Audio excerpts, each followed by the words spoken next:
Innovators, EDU Innovators, is that we bring another twist to the story. You know, because you know, professional development is here. It's nothing new. It's been here. Right.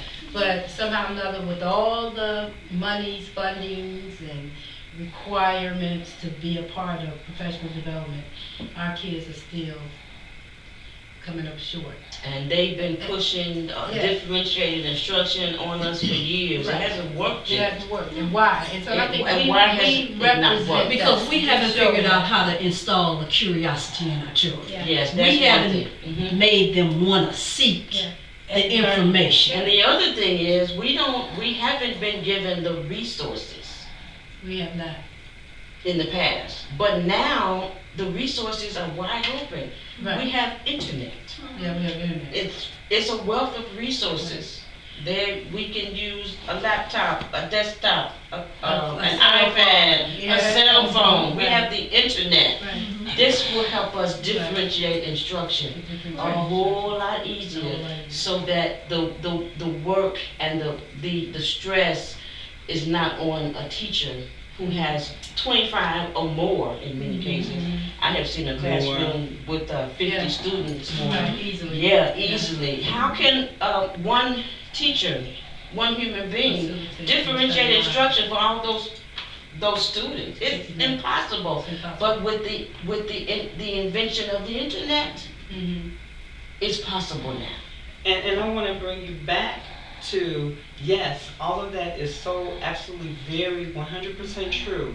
But even with the internet and even with all the supplies that the student needs in order to build up their academics and their learning, you have to remember that these individuals of this 21st century, they have social, emotional problems that we did not have. We cannot ignore that. They not only need a social worker, they need a counselor on the premises, and not that's coming once a week, because then you talk about that 25, probably 35 or more students in the classroom if everybody on the teacher's roster shows up. And so the teacher is supposed to have somebody over in the corner counseling them.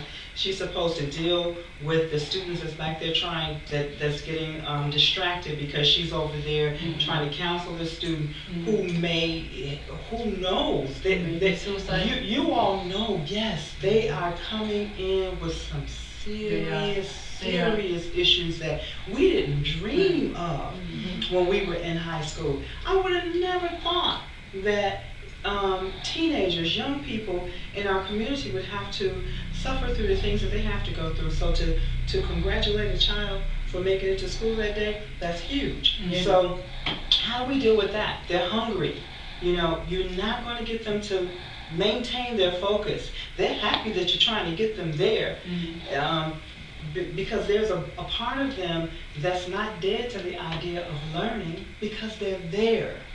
And they come there to learn. If they are hungry, or if they know that they have to go back home and be raped again, or whatever the issue may be, go back to an empty refrigerator again with several people. No place to go back to. You have a large home. Or you have a home and a child, and there's so many strangers in there. I mean, issues that are just beyond the scope of this conversation right here today. So we have to address that too. We have to address the reality that, yes, this generation has let them down. And so those of us who are alive and awake and about the mission of helping our students, our 21st students today, 21st century students today, we have to address their social, emotional issues, because they are huge and they are. That goes back to talking to them, because you won't know it if you don't talk to them. What do you provide for them, though? What do you provide for them? Because yes, you talk to them, yes, but you have to provide a solution. You have to provide a solution. What's the solution? You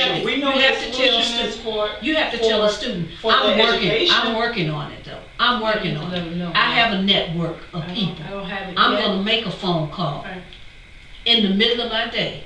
Yes, I'm going to stop what I'm doing and I'll make a phone call for you, because it is my responsibility. But shouldn't that school, no matter how small, no matter how large, and no matter where it's located, have a system in place where the students already know that if I make it to school today, I can eat something healthy.